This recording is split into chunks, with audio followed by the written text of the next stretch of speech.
Hello and welcome to the How to Exit podcast, where we introduce you to a world of small to medium business acquisitions and mergers.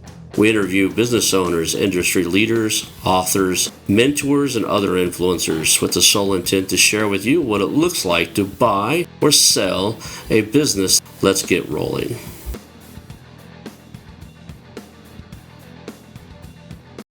And now a moment for our sponsors. I want to highly recommend you get Acquisition Aficionado magazine. Every month, Acquisition Aficionado magazine brings you tactics for business buying and selling you won't find anywhere else. Learn firsthand from industry leaders who share their success stories, featuring in-depth interviews and stories from leading figures in the business acquisition industry. This multi-platform mobile magazine speaks to acquisition entrepreneurs wherever they are in the journey. And I want you to visit acquisitionaficionado.com today. Hello and welcome to How to Exit podcast. Today I'm here with Nicholas Hulewsky, and we're going to talk about your holdco, your experience with your exits, all the stuff you're doing now. You have a very broad experience, and I'm looking forward to this conversation. Thank you for being here today. Yeah, glad to be here. Thanks for having me. We always start off with the origin story. So kind of, the running joke is, hey, you were born and now you ended up on a show about mergers and acquisitions. How in the hell did you end up here? Right. Kind of give us how did you get into the space of buying, growing, and selling companies? So I grew up exceptionally poor. My father is an immigrant. He was born in Germany in 1947. His parents are both Ukrainian, and they were taken there as slaves to work in the factory as the Germans were marching through in their conquest of Russia, and they couldn't go back to the Ukraine after the war. So he grew up in Brazil and ended up coming to the United States when he was 15 years old. And so I grew up the son of an immigrant. My mother is Jewish, and I'm one of 9 kids. Exceptionally poor, kind of like fits the bill for that background. I never thought I was going to be an entrepreneur. I didn't know what the word meant until, I don't know, I was in my 20s. But I always knew I wanted to control my own destiny. And my father had just instilled with me this incredible appreciation for the country that we live in and the opportunities that are given to us. He's very funny. And I just never understood where that came from until I went and lived in Europe for a few years and realized, wow, the United States is pretty awesome, actually. Yeah, we have things we need to work on and there are things that we need to fix, but just the opportunity for upward mobility is incredible. And that was the first time after I came back that I realized I could actually do something with my life. I could actually figure out a way to make something more than kind of what I'd been granted as a child. So after college, I got into healthcare. I wanted to get some experience. I worked in the corporate setting for about 10 years and finally decided, all right, it's time for me to make the jump. I wasn't ready to just be an entrepreneur in the beginning. Even though I thought I was ready to be an entrepreneur, I just wasn't ready, and I got some experience. But after 10 years, it was time. And so I bought my first business in 2019, 2020, started a second business at the same time. One was a medical billing company that we purchased. The other one was a home health and hospice company that we started from scratch. The medical billing company, we grew from a $3 million company to about a $7 million company. And the home health and hospice, we grew from $0 to $11 million over the course of 3 years. And then during that period of time, started taking the cash flows from those businesses and investing in other ventures. And so now my partner and I have a holdco where we own some real estate in the form of RV parks. We have crypto mining hardware company that actually sells the hardware. We have a tree trimming business. We have a lead generation business. And then we also have an AI healthcare startup. So over the last few years, I've sold my businesses, and now I'm here talking to you on a podcast. So I caught you up. Awesome. So, what does it feel like when you sell your businesses? There's this. What I'm looking for is there's a moment afterwards. You're like, okay, now what have I done? Right? When you sold these businesses, you're not nearly as busy. You got a lot of more free time. When you first do it, you have this vision of what you're going to do with all your free time, and then you start trying to do that, and you figure out that's not what you want to do. Right? When I got rid of the real estate investment firm with my partner there, I thought, well, I've got time, energy, money, we're okay for a little while. I'm just going to fish a lot and figure out what I'm going to do next. And you can't go fishing every day. It gets boring really fast. As much as I love to go sit at a lake and, try to catch a giant catfish or a striped bass at some river or something, after a while, you're like, I got to find something else to do. Right. So what was the realization after you sold everything that you're like, okay, I've got to figure out what's next? Well, luckily I have a wife who keeps me in check, and she's very much like, okay, what's next? What are we doing next? And I'm grateful for that because, in my opinion, I was like, what do you mean, what's next? We could like take a year, travel the world, do whatever we want. It was weird because I don't know how your first exit was. For me, I'm very distractible. I have ADHD, and like a lot of entrepreneurs, shiny object syndrome, where it's like, oh, that seems like a cool business idea. That seems cool as well. And so as I was growing those healthcare companies, I didn't really let myself follow these shiny objects because I was just like maniacally focused on growing those. And I knew that if I got distracted, it was going to be a problem. So it was a very weird feeling, honestly, for the first couple of weeks. Like, okay, what am I supposed to do with my time? It wasn't even like, okay, cool, let's go fishing. It's like I almost didn't even feel like I could do those things yet. I still had that like habit of like, okay, do I need to go to the office? Like, what am I doing today? What am I accomplishing today? And that took a little while to kind of work through. I decided, you know what? I have a friend of mine friend of mine at the time who has grown a lot on social media. I'm curious, how does that work? So I started dinking around on Twitter, learning from different people on Twitter. Twitter's an amazing place to learn. Amazing place. Don't go to Twitter for politics Twitter. That's a cesspool. Okay. That's a hellscape. Don't go there. Yeah. But if you want to just learn something in a specific niche, it's a great place. So I get in, there's SMB Twitter. I'm learning from a bunch of people, and I'm like quickly realizing I know as much, if not more, than most of these people who have large followings. I wonder if I could start posting and grow a following because that seems kind of fun. So I just started messing around, posting every day. And over time, I started creating a little following, and I started to realize, there's a lot of opportunities that just come my way. People reach out. They're just curious. Hey, I saw you did this. Do you have advice here? And quickly I started getting deals. Hey, would you be interested in investing in this? Or people, hey, I saw what you did. If you have anything coming up, I'd love it if you keep me in mind. And so this thesis for me started to form like, if I could build an audience, it just gives me a lot of optionality.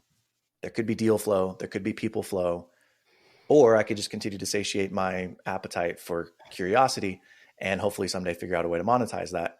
But honestly, over the last year, I've just leaned into building an audience, meeting cool people. And like a kid in a candy shop, for the first time, I'm like, oh, I'm not just doing healthcare. How does a digital marketing agency work? Oh, a real estate investment trust, a REIT. What is that? How does that function? Oh, Yeah. you're a fractional CFO. What does that even mean? So like I've had this opportunity to start understanding and how big the world of entrepreneurship is, and it's just opened my eyes to all the different possibilities. And I'm like, I don't want to choose what I'm doing next yet. I want to continue to take my time because there's just so much out there to learn. So that's kind of the phase that I'm in at the moment. I'm extremely ADHD too, and that's one of the beauties of this SMB mergers acquisitions is I'm always looking, especially since I play the advisor role. I'm not picking a niche and saying I'm going to go Mm, buy a dozen, German auto mechanics, or whatever. Like I talked to a guy out of the Air Force yesterday, and he's like, "I'm buying." He's bought one. He's got it operating. He's ready to buy a second one. I'm like, "That's a cool industry. Tell me about that industry." And yeah. the cool thing about ADHD and running a podcast is you get to fuel that. We tend to be uncurably curious, I right? like that. Uh, Uncurably curious. I love yeah, that. it's just like I'm the kind of guy who walk into a coffee shop within 5 minutes, the owner sitting down with me telling me about how coffee shop's working. And it drives Yeah. my wife nuts. She's like, "How do you get people just to open up? That person told you everything about their financials." She's listening, and she's like, "Everything about they do," and like they didn't. If you listened closely, they didn't tell me anything. I figured it out, and they confirmed it, right? Yeah. And then, "Oh, you're doing so," and we're just chatting. I'm curious. I'm fueling my Yeah. curiosity. And I'm trying to learn their business model, and it's like it's not because I want to compete with them. That looks like tough work. A lot of that's how I discount a lot of the stuff. It's like that sounds like a great idea, but it also sounds like a lot of work, right? Well, But I think first of all, that's your intelligence officer coming out. You just know how to go and how to build a relationship and build rapport. But I just think it's a superpower it because is. you can't fake curiosity. You Yeah. can't feign interest. And I'm just genuinely interested in people. I love hearing their stories. And, for a long time, my wife was like, okay, can we get out of here? We were supposed to leave this party 2 hours ago and you're still talking to people. But now whenever they're like, she has a relative that is a pain. Nobody Mhm. likes, but everybody has to see grandma, right?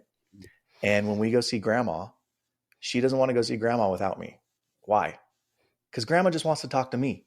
Because Yeah. I'm the guy that that will listen to her stories, and she's like, "Please, can you go? My grandma really wants to see you more than she wants to see me, and I just can't handle her without you." And I'm like, "Okay, I guess so." But like, to me, it's a superpower to be able to be genuinely interested. You're not faking it.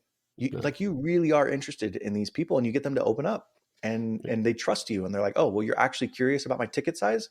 Yeah, no, it's not $15, Ron. It's actually $75, whatever the actual ticket Right. price was, ticket cost was." So There are 2 skills in this, and I've been saying this a lot lately, so, forgive me for all the people on the show that have been listening and heard me say this on the last 3 shows. There are 2 skills inside of small business mergers and acquisitions. If you could get those 2 down really well, the rest of it would pretty much fall into place, and it's not what you think. It's not finances and due diligence and all that other stuff.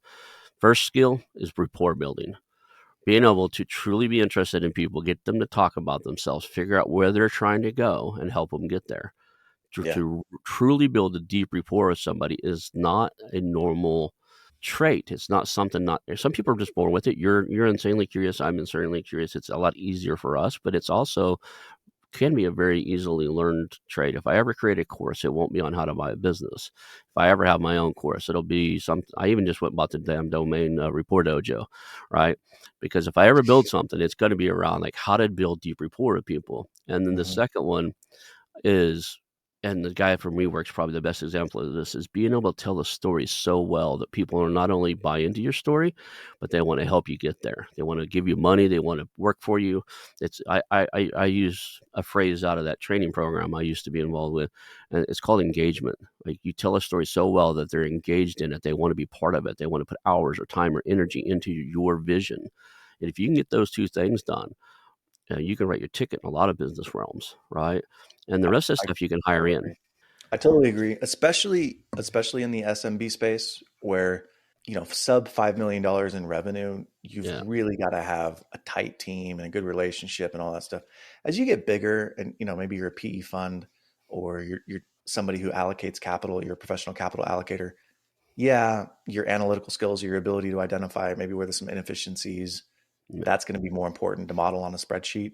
But definitely in the SMB space, you've got to be able to build a rapport. You've got to be able to tell a story. And I tell people, those of you guys in the VC space, venture capital space, you've raised capital and stuff. In your language, your cap table. Once your cap table gets more than 3 people, and in the rest of our language, once you have more than 3 or 4 partners, it starts to become more about the numbers and a little bit less about the relationship because you have hmm too many people to satisfy. But if you go into a business and there's 1 or 2 people there, I promise you, even if you're the highest offer, you may not get that deal if you don't build rapport with that seller. If you don't really know what they're trying to do and try to accomplish. I've interviewed 250 people, and I can tell you dozens and dozens of stories I heard from these people where the highest bid didn't get the job done. Right? They Nope. sold the company the second or third highest bid because that's the guy they liked. That's the guy they trusted with their employees. That's the guy they trusted with their brand, their legacy. Right? So many of these sellers tie who they are. Part of their identity is this company. It's part of them, and that safe pair of hands comes from the only feeling they're ever going to have in that safe, that you are a safe pair of hands is that you have rapport with them. And I tell a lot of searchers this is I've actually never bought a business through a broker. I've only ever bought things off market. And I have a whole process that I go through, identify what I'm looking for, the market. I get a lot of information, yada, yada. But one of the steps that I do, it's called narrative building. And like, I sit down and I think, okay, how can I connect with the seller? What are they going to want to know about me? Not, again, genuinely, not fake. I'm not trying to make stuff up, but it's like, where can I actually find common ground with the seller? Because if I can build that relationship, even if I pay the same price as top dollar, we both offer $5 million for the business. Okay. But I can get it where it's $5 million, but half of it is a seller note.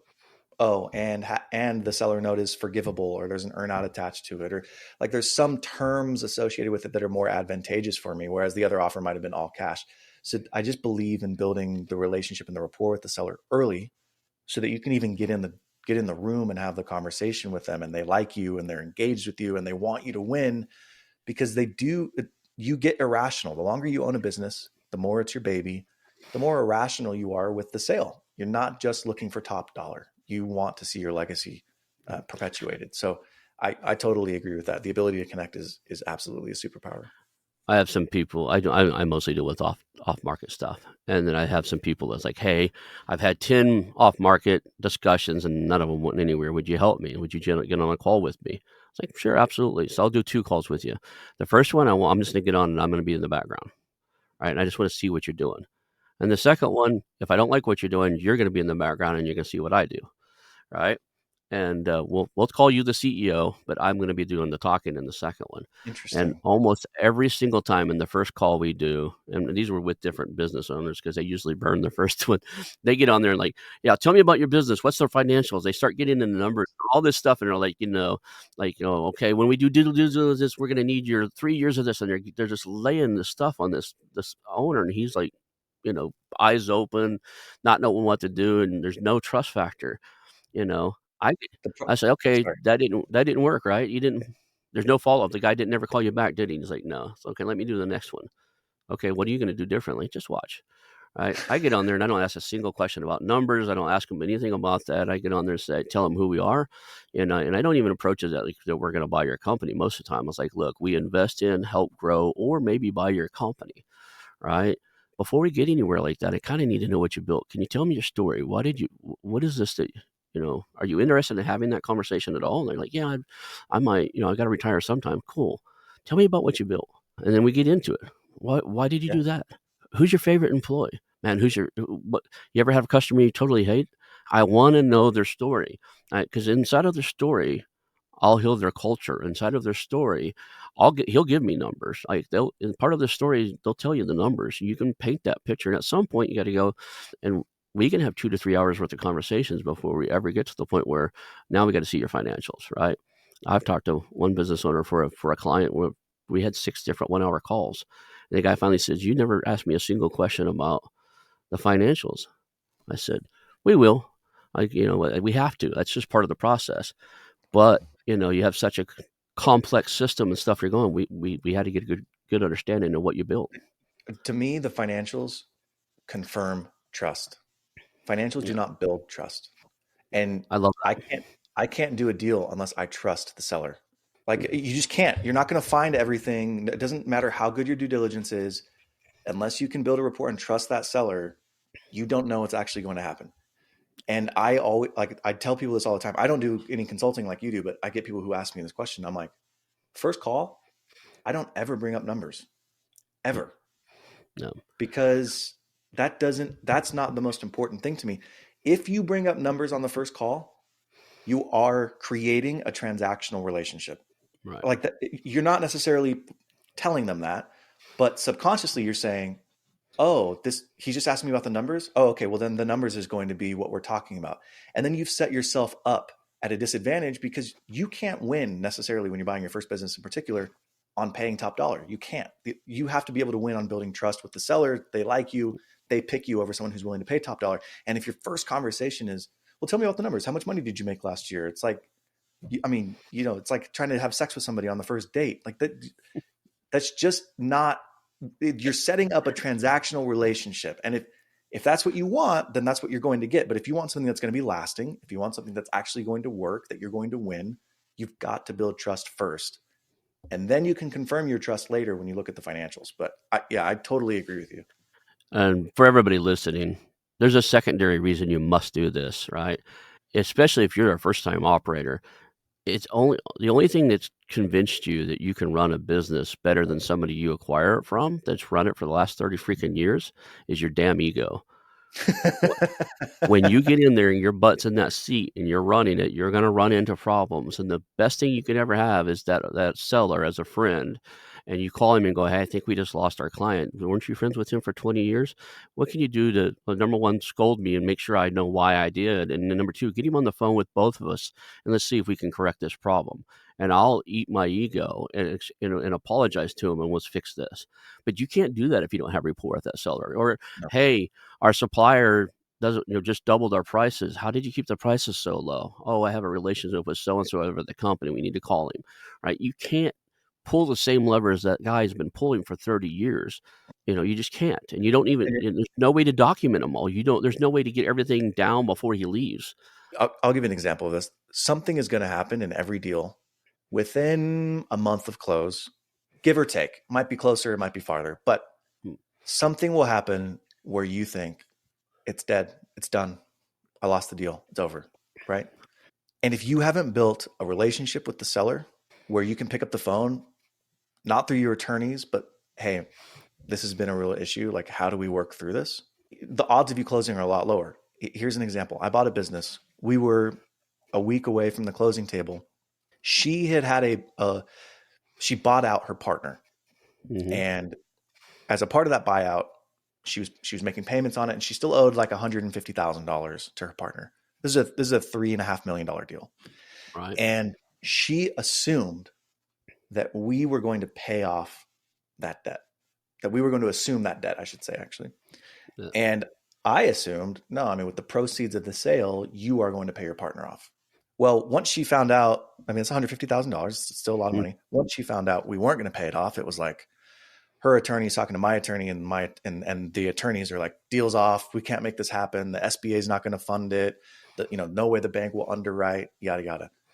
And I get on a call with her. And I'm like, hey, we still want this deal to happen, right? Yeah. Okay. What do we need to do to figure this out? Well, I can't keep this note. Like, I got to figure out what we're going to do. Okay. And we worked something out. We came together and we were creative, and it required trust. It wasn't Mm-hmm. something that we had like written in the documents, because it would have thrown under, like, it had already been underwritten. It had already gone to committee. It would have thrown a massive wrench in the debt service coverage ratio and all that stuff. But we had a handshake, and she trusted me and I trusted her, and we got the deal done. And it happened the way that we talked about, and it was a great deal for me and it was a great deal for her. But if we hadn't had that trust, like, the deal would have been blown up a week before we were supposed to close. So yeah, I'm in total agreement with you. It's not even post close. Hey, how did you do this? Just to get to close, you will have moments where you think it's all done. And if you don't have a good relationship with the seller, the odds of you closing just go down dramatically. And if you have a heart of rapport and you're trying to make sure you maintain rapport and relationship with people, one of the things you can also instill, and I've done this a couple of times already, where the attorneys are bumping heads. I was like, have you ever even talked to this other attorney on the phone? Or, you get your attorney on the phone. And I had one case where we were trying to get something done. It was for a client. Again, I don't do a lot of this for myself at this moment. But the attorney was like, well, this guy's nuts. He's just so still headed. And he's just like calling him names and stuff. I was like, how many conversations have you had with this gentleman? How much time have you spent physically, either in person with him or on the phone? And it came down to like 10 to 15 minutes. Everything's been email. And I said, you're basing your whole worldview of this other human being who's probably 45, 50 years old at this point on a 5 to 10 minute conversation and some emails that have no tonality, no context, no nothing. Yeah. Right? Hold on a second. I got both parties on the phone. I was like, Joe meet Larry, Larry meet Joe. We're gonna have a conversation here, and you two, like, Joe, do you have kids? And I just like it was just like this awkward thing for them, and I built, I just like manually like made them kind of build rapport with each other. So I'm like, cool, quit fighting. Everybody wants to get this deal done. Nobody's trying to win lose here. The stuff you guys are arguing about, the buyer and seller don't give a crap about. I'm the advisor, and I'm talking to both parties. You're fighting over stuff that you think is important for them that they don't think is important as you do. So find middle ground that works that's safe for everybody, and let's get this damn thing done, right? Yeah. And I, they would have killed it. They would have definitely killed it because they both thought each other was just like, still headed, won't listen. All they're doing is firing email demands back and forth, and it happens more often than you wouldn't think it does. well, you and I were born probably innately with this more than most people, but it's still something you can develop over time, especially in these negotiation settings. There's like 3 levels to emotional intelligence. The first level, the base level, is like, I need to be right. And if you stay at that base level, there's always conflict. Well, this is our position. Well, this is our position. Well, we're right because you're an idiot. No, well, we're right because you're stupid. Right? You can't Yeah. have negotiations there. Then there's the second level where you're seeking to be understood. where it's like, okay, I don't need to be right, but I need you to understand my position. And that's a good level to get to. It's hard to get to. But then there's the third level where of emotional intelligence where you are now seeking to understand. You're not needing to be right. You're not needing them to understand where you're coming from. You are trying to understand where they are coming from. And that's the unlock where you're just asking questions. And by asking questions, you're getting them to think about their position and whether or not their position actually makes sense. And that's what I have found is just the more curious you can be, you're building a rapport, you are interested in the other person. It has to be genuine. You can figure out anything else, but Yeah. you have to start from a place of trust. It's funny is I keep a little placard, little laminated card on my desk, and all it says on it is "Ask better questions," right? And when Yeah. I'm in the middle of these conversations and stuff, a lot of times I have it out. I think it's over here in a box off the side. I cleaned off my desk the other day. I had this scheme where this idea where you and I both have these shiny objects. I was like, I'll mount a camera over here, and I'll actually have a secondary view, and everybody gets to see the 4 monitor workstation and see Mm-hmm. an M&A guy at work. And I was going to live stream that, and then I realized I talked to some people like, don't put our leads up on the screen, because then people would be able to read my screen. Some of my clients are like, "Yeah, don't do that." Somebody might steal one, or I don't want my call, your call with me recorded. Don't do that. That's But so amazing. I haven't done it.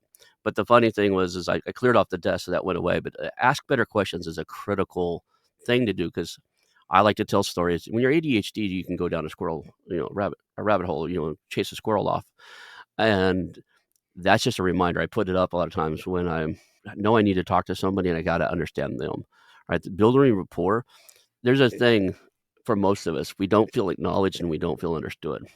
People live their entire lives trying to find some sense of significance. And that's why suicide bombers do what they do. That's why mass murderers do what they do to some extent, is trying to achieve some level of significance, right? And there's two ways to do it, right? You can be truly understand a person, and that you will feel significant to them, or they'll feel significant to you, or you can act out and become a problem. And this happens in these conversations and these negotiations and stuff. If they don't feel understood, they're going to seek attention otherwise. It's it, not it, uncommon for me when we're looking at these deals and stuff, and you might run across some people who are like, "Yeah, Ron evaluated my business, and when he told me no, he gave me a 2 or 3 page report of all the stuff I needed to do to get it where I want it."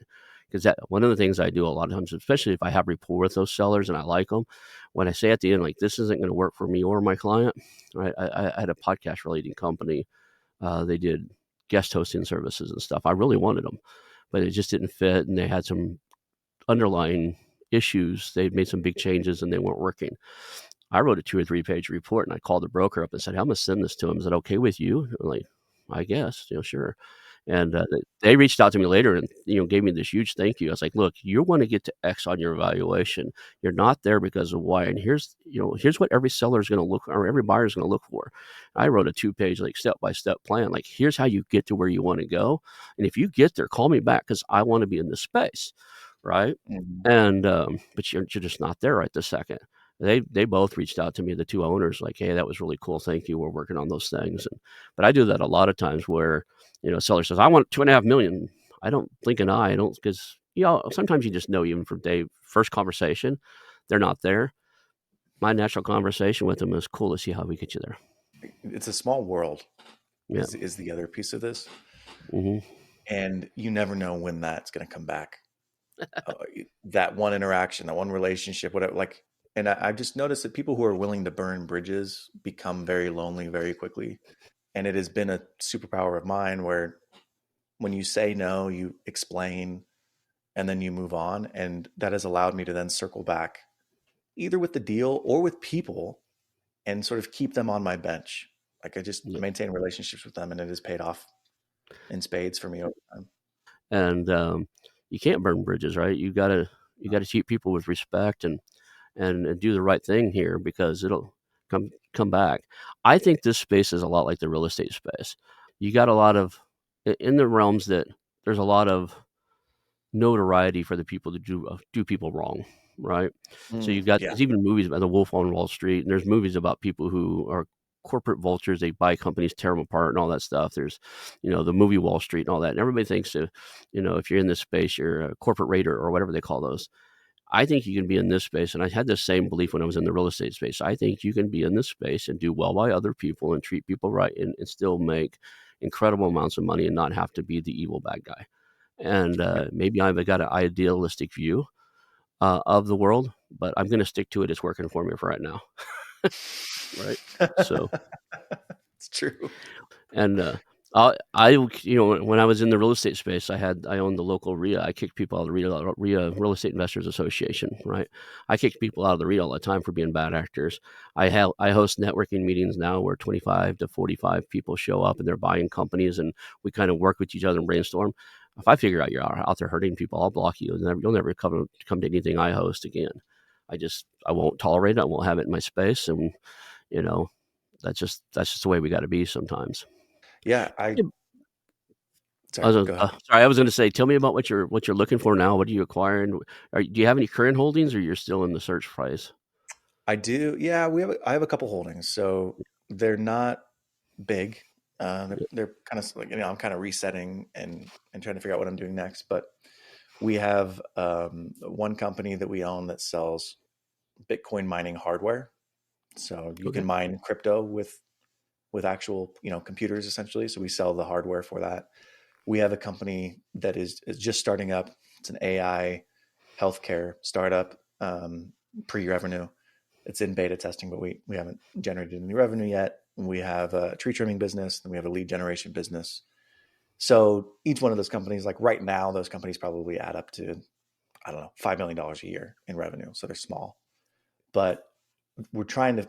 I'm trying to figure out, okay, what do I want to do next? I have some swings left in me, but I am trying to take my time to figure out what is that next sort of big swing. And so part of the thing that we've been doing is finding operators to partner with and execute on ideas that we have. I don't particularly want to be the operating partner again. It's just a lot of work. It's a lot of time. There's a lot of operational fatigue, personally, that I've kind of gone through.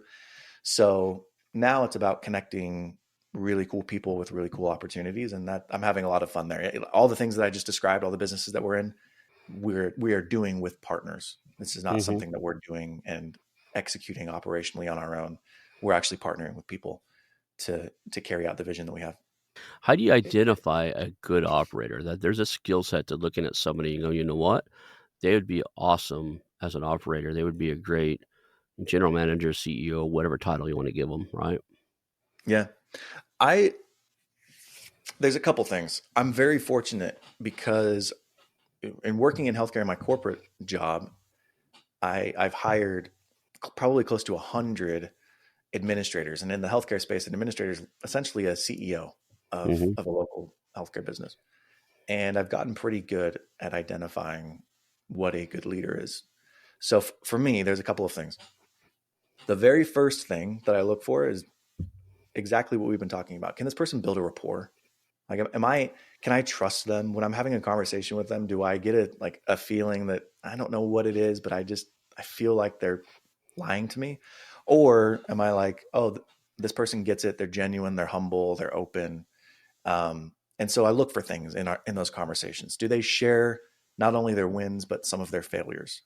Are they humble in their assessments?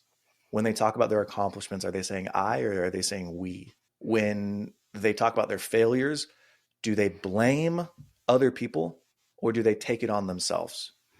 When they're talking about their failures, do they just talk about how bad the situation was or do they talk about what they learned from it? So those are some of the quality traits that I look for in operating partners.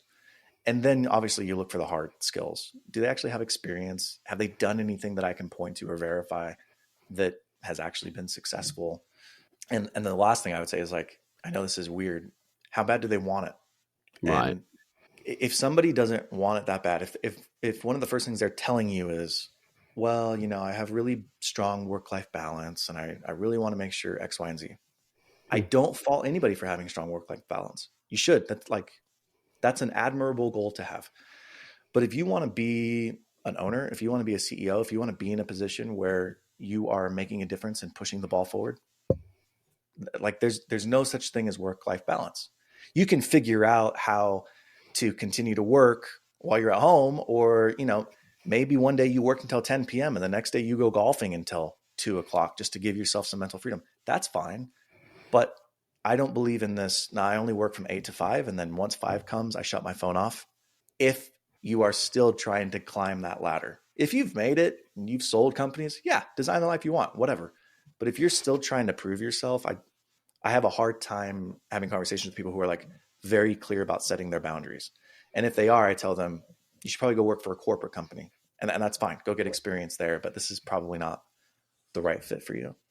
What do you think about I believe it, maybe it's wrong, and I'm okay if it is. People tend to leaders in general tend to rise to leadership throughout their life. So if you look at somebody and you look at, okay, they were on the football team. Well, cool. Were you the captain of the football team, or were you the linebacker, or were Yeah. you did X, Y, and Z? Cool. Did you win any tournaments? Like, were you an achiever, right? Oh, you were in the Yeah. military. Do anything cool in the military, right? I know you only ended up at E3 or E4, but there's anything cool you did? And I can tell you that in most cases, people, they're true leaders. They raise up in any situation they're in, right? Mm-hmm. They get handed responsibility, usually, especially in areas where it's extremely structured. You'll find that true leaders are usually handled responsibility and accountability way above their own status or rank, and where they should be in that position in life. And that's it's kind of something I look for. I look for somebody. Oh, you're really into gaming. Cool. I like gamers because they have to figure out the system and then how to game the system. That's cool. Mm-hmm. You ever win? Like, what's your winning streak, right? you know, what's the coolest thing you ever won, right? My son came out here one day screaming that he beat, I don't know what, some ninja boy or something in Fortnite. The guy was like ranked number 1 or 2 in the world, and he ended up in the same game with him, and he took him out. He's like, he just come out here, I took out so and so, and I was like, are you screaming that you just murdered somebody in a video game? I don't know if I like that, but to him, like, he just took out the number 1 or 2 player on the planet. Uh, like that's, so he told me I hid. I had my sniper, right. Like, he did this whole thing where he's like, he waited for this guy and took him out. And I'm sure the guy's been taken out of every game he's ever played, and then he didn't win at some point. But winners have winner stories, and people who achieve certain things, they're raised to the occasion almost at every position they've ever been in. So you can Yes. identify those traits. You can see patterns of people. Great, you worked at your company. Tell me how how did you get when you started? What were you called, or what was your position? And when you left 2 or 3 years later, did you get promotions? Did you get more responsibility? What happened? And And usually that's there's why something. I like listening for I versus we. If it's I, Hmm. typically for me, there's some yellow flags. Hmm. There's ego involved. It's all about them. But also, if there's no we, were they doing it with a team? Like that, you may be great on your own. You may be a wonderful executor, and like you're going to get it done if the project's been given to you. Fantastic. But if you can't get other people rallied around you to get something done, I don't care as much about your individual successes, because I need you to rally people around you. So I listen for we versus I, I and like that's a that. huge signal for me. Huge Yeah. signal for me. But I mean, you know this. If you're going to have an operator, I can't have an operator who's just waiting for direction. They may be the best executor in the world, but if they're waiting on the direction of what to execute, they're not. For me, they're not going to be a good leader. Now, there are some people who own businesses and they're like, no, I just want somebody to go and execute. I know exactly what I want. This is my vision. That's fine. You just want someone to go out and execute your vision. That's totally okay. For me, I don't want that. I want to have someone who can take the ball, run with it, come back to me, that has the ethos of I'd rather ask for forgiveness than permission. That's not always Right. good, but I want someone who's more along those lines, as opposed to I'm going to ask for permission as opposed to forgiveness. I think every company that I've ever seen really successful, if I talk to the owner and talk to the different people long enough, I can identify 2 people at the company. The guy, especially if they've owned it from startup, until it grew above 10 million or more, right? 5 million or Mm, more. If it's actually had a decent ride and it's made some money, I can usually find the visionary, the guy that has the ideas, can solve problems. There's a problem solver there, right? Usually yeah, it's the CEO. The guy that created it's usually a problem solver. But I've seen so many CEOs, including myself. I have trouble with this. I am your problem solver. I can solve one-off problems left and right. I same. am really horrible at doing the exact same thing over and over and over again. Then you have what Yes, I call the operator, or in my mind, the operator. I think EOS calls it the integrator. integrator or the implementer or whatever. It's Yep. somebody who can look at a system and goes, the widget turns this way at this RPMs. It needs to turn 15 times a day. And if we do that, we make X revenue. Every company I know that's doing really, really well, I can find that person. A lot of times it's the office manager or it's somebody in the Hmm. company. Somebody in there is like, okay, great.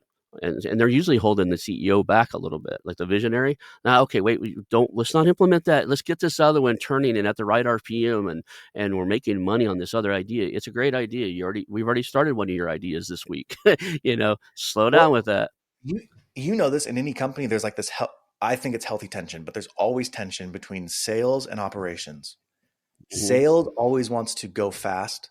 Operations is always like, whoa, whoa, whoa, we got to digest what we've gotten. That is a very, very, very healthy tension. The problem with people like you and I who have shiny object syndrome is if we don't have the balance, like let's say we're the sales side, if we don't have the ops balance, Hmm.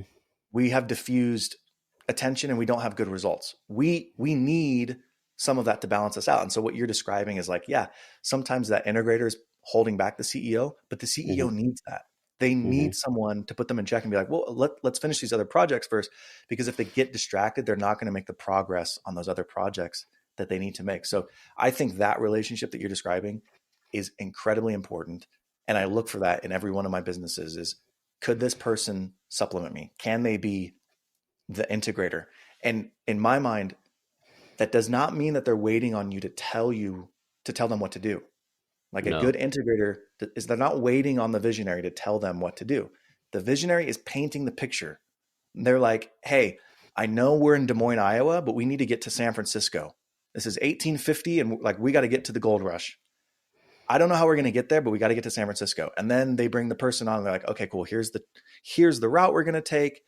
These are the provisions that we need to bring. Right, like they're working hand in hand.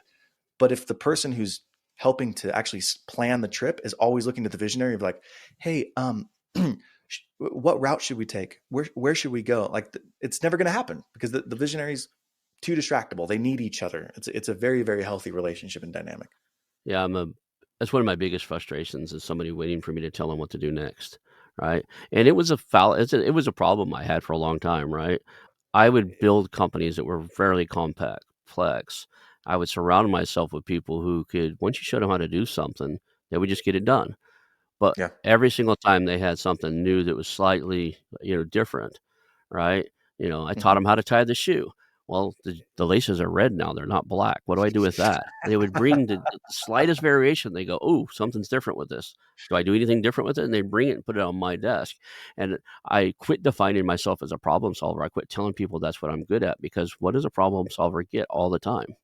Everybody's problems, Problems. Yeah. right? If you define yourself as the guy who can solve all problems, a lot of people don't like solving problems. So the slightest little thing comes up, they don't even try to think. They go, "Ron likes to solve problems. I'm taking him to Ron." Hmm. Right? And, it just doesn't scale. It's fun at first because you feel needed and important and, "Wow, wow, wow, I got to solve all the problems. I'm critical here." That doesn't scale at all. And it was a hard lesson to learn. It was a hard lesson to learn to surround myself with people who don't necessarily need me, Yeah, right? what's the anecdote? There's like an anecdote about don't bring me your monkeys, where there's like, a leader and I can't remember what it was, but like everybody would come and bring them their problems, right? But there was the monkey on their back, and then all of a sudden the leader realizes like I've got everybody's monkeys because they like solving the problems. Like that's you don't want to be in that position. You're like you were solving everybody's problems. And I did that. I did that in quite a few of these companies, and it didn't scale. And then you get burned out, like can't any of these people tie their own damn shoes, right? Like that's the mentality you start to have. Is like, and it's self fulfilling because you set that up. That's who you brought in. You brought in Right. people who idolize you for being able to solve problems they couldn't solve, and now you're surrounded by these people, and yeah, they're good at what they do. so long as it's exactly the way they did it last time, so Mhm. I'm not interested in that anymore. I'm interested in people that go, oh, great vision. Here's how I will get there. Here's a project plan. Like they go into it, and sometimes I want to be able to have people go call me out. Like, hey, I love being told, hey, that's a really stupid idea. We're not doing that at all. Oh, cool. Why do you think that? Oh, okay. Well, I must have articulated it wrong, right? Or, oh God, I see what you're saying now. That was pretty bad. I'm glad we didn't go down that path. But somebody can stand up to you is important too. All right, because sometimes as Yeah. ADHD as you might be, and definitely am, we come up with that shiny object, and it's in a basketball, and when we're trying to sell it, we're at a fruit stand. Like, oh, we should put basketballs over in the corner. Well, basketball's not even a fruit. What are you doing? Right? This has nothing to do. Yeah, Yeah. but a lot of these guys are into sports. I bet we could sell some basketballs and footballs. That's Yeah, why but they're we eating could the sell fruit. them. Yeah, Yeah. yeah, yeah. And they're like, stop it. My wife does that all the time. She's got a little business right now where her and my son decided to start this business. And I'm thinking, you should stick this in there. People are hot. She goes, that's not what we do. And I was like, yeah, but it would sell and it's low cost, high value. Maybe next year. We'll look at that next year. Let's just get this running first. And she keeps telling me, and I realize what she's doing, right? I'm like, Yeah, it was 100 degrees. I was like, we should, snow cone machines, it's a kind of concession thing. It's my 13-year-old son and my wife. I said, you guys should I'll go buy you a snow cone machine. We should put snow cones in here, right? People want something cold to drink. And she's like, we're that's not, so we funny. make desserts and stuff. We don't do snow cones. What, no. Yeah, it's a gift and a curse. It's really good Yeah. to have that problem solving part of your mind. Like it's amazing. It's what made us successful. But Mm-hmm. knowing when to shut that off and then actually surrounding yourself with people who can help you shut that off Mm-hmm. is incredibly important. Like I can't emphasize how important it is to have people around you that can tell you no. Let's talk about, you go off market for deals. I like to go off market for deals. What are Mhm. some of the methods you use to find off market, things to look at? So that's a great question. I would say I'm going to caveat here. I would only recommend somebody go off market if they have done a deal before. I don't like brokers. The main reason I don't like brokers is because they are a buffer between you and the seller. And I like to have direct access for all the things that we already said in the beginning, which is, Mhm. building the relationship, the rapport, having flexibility, etc. That being said, if you've never done a deal, you probably should, if not a broker who's a sell side broker, at least get a buy side broker that can help you get everything that you need, because you don't know everything you need to look for when you're doing due diligence, and you don't know the things that you don't know, and how do you write the LOI, and what is market, and what kind of multiple should I assign, and how do we handle the networking capital, all that stuff. So that's the one caveat I would make is if you've never done a deal ever, get some type of representation, spend the money, because you're either going to spend it up front or you're going to spend it on the back end when you realize you screwed up the deal. So that's that's the first caveat. The second thing I would say is first you want to know who you are and what you're looking for. And once you've identified what you're looking for, you want to focus your search.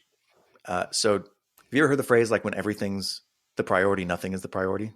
Absolutely. So these people who are like, oh, I'm looking for a business. Oh, tell me what you're looking for. Well, it has to have a moat, and it has to have good margins, and it has to have sticky customers, and it has to have recurring revenue. Like, cool.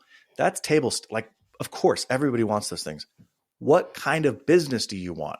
Is it a B2B? Is it B2C? Is it recurring revenue? Is it project revenue? Is it a product? Is it a service? Like, go through the exercise and identify what you want. What type of industry? Is it healthcare? Is it sports therapy? Like, you need to figure out what you're looking for first, and then you can start narrowing down your search. So size, industry, market, all of those things. Once you've narrowed it down to maybe a couple, I like to do some market research. So let's say, for example, I want to buy an RV park, and I've narrowed it down to 5 cities. And I actually did this. And one of the 5 cities was Waco, Texas. So Hmm. Waco, San Antonio, Houston, Dallas, whatever. In each one of those markets, what my partner and I did is we put a Facebook ad up, and we said, hey, we have this RV park, and it was the RV park we were looking at, and it has open spaces. Contact us if you're interested. We didn't have permission from the seller. In fact, we didn't even have a seller at that point. We just wanted to test market demand. Hmm. What did it look like? What were people willing to pay? And we put different prices. One of them was, $300 a lot. One of them was $600. One of them was $150. And so we were testing to see where there was the most demand. That's an example. And we went to Waco. That's where we discovered was the best opportunity for us. But you can call competitors in spaces and just see how backed up they are. If you want to get into an HVAC business, which, the HVAC businesses, which are all the rage, call some competitors in a market and just ask them how long it would take for them to get to your house. If they're telling you 3 months, yeah, there's probably an opportunity there to enter that market. If they can be there tomorrow, there's probably not as much demand as you might hope. So narrow it down and conduct some actual market research. After you've conducted the market research and you've said, all right, I want to buy these types of businesses, and you could say healthcare, whatever, home service businesses in the healthcare space in Houston, Texas. Great. Now it's time to study. What we do is we reach out to vendors in that space. Who are the major players? And just have conversations. Okay, if I'm looking at a hospice company, I know that they use pharmacy. I know they use supplies. I know that they use DME. I'm going to call all of those companies and ask each one of them or multiple of them, who are the biggest players in this market? Who should I go after? What opportunities are there? Like, you need to become an expert in that market and understand who the market dynamics of that market. From there, you're then creating a customer list or a potential seller list. Oh, okay. Oh, XYZ company has a seller or has an owner that's in their 70s, and they've mentioned to you before that they might sell soon. Oh, interesting. And you start hearing that 3 times from 3 different vendors. All right, maybe I should reach out to Mary Jones. So you start creating this list of potential sellers. And then the last step is, like, once you have your list, the narrative formation that I talked about earlier, create a narrative. Who are you? Why are you reaching out? Why should they be interested in you reaching out? And ask for a conversation. And, 50% of the time you probably won't get a response. But if you can get that conversation, then you can tell them, hey, I'm Nick Hulewsky. I'm looking for a healthcare business. I have a lot of experience. I'm moving into this space. I've done research online. I really love your business. I love how you talk about care, in particular, these particular programs. Like, show them that you've actually done the research. And then you can have the following steps, which are all the normal parts of the deal, the LOI and the due diligence and the transition and the financing. But that, for me, is how we have sourced off-market deals. You are very, very specific with what you're looking for, and then tailor that approach to the sellers that are within that market. You can do a spray and pray, and you could, do, text campaigns or phone call campaigns or email campaigns across the country. But if you don't know what you're looking for, you're just going to get a bunch of crap to sift through. So I would rather spend the time up front identifying what I'm looking for and then be hyper-focused. And that has served me very well. That's how I've bought all the companies that I've ever bought, is through that method. Awesome. Well, I know we're running out of time here, so let's do a couple final things to wrap up. What is your current buying criteria, and then how do people reach out to you? My current buying criteria is, well, I'll just start from the beginning. We're looking for cash flowing businesses. That's an obvious. We're looking for businesses that are either in the home services space. Mm-hmm. So any pressure washing, gutter cleaning, window washing, solar panel, etc., or the healthcare space. And I would say anything sub 5 million is really what we're looking at the moment. Preferably $750,000 to $1 million in EBITDA, but anything in the sub 5 million areas is what we're looking for. How do people reach out to you if they have something or if they want to work with you? Yeah, my email is nick@cofounders.com, NIK@cofounders.com, and just shoot me an email. Awesome. Well, I know we're on a limited time basis here, so let's call that a show and wrap this up. Yeah, this was great. Thank you. Thank you for being here. I want to announce our new channel partners, the ITX Marketplace. Since 1998, ITX has created $5 billion in value by selling more than 225 IT businesses in 20 countries. ITX works exclusively with IT-enabled businesses generating between $5 million and $30 million who are ready to be sold, and M&A decision makers who are ready to buy. For over 25 years, ITX has developed industry knowledge that helps determine whether a seller is a good fit for their buyers before making the match. ITX Mergers and Acquisition Marketplace we have partnered with has a proprietary database of 50,000 plus global buyers seeking IT service firms, managed service providers, Microsoft service providers, software as a service platforms, and channel partners with Microsoft, Oracle, ServiceNow, and the Salesforce space. If you have an IT-enabled business you're ready to sell, I want you to visit the itexchangenet.com/marketplace. How to exit. That link will be in the show notes. Visit them now.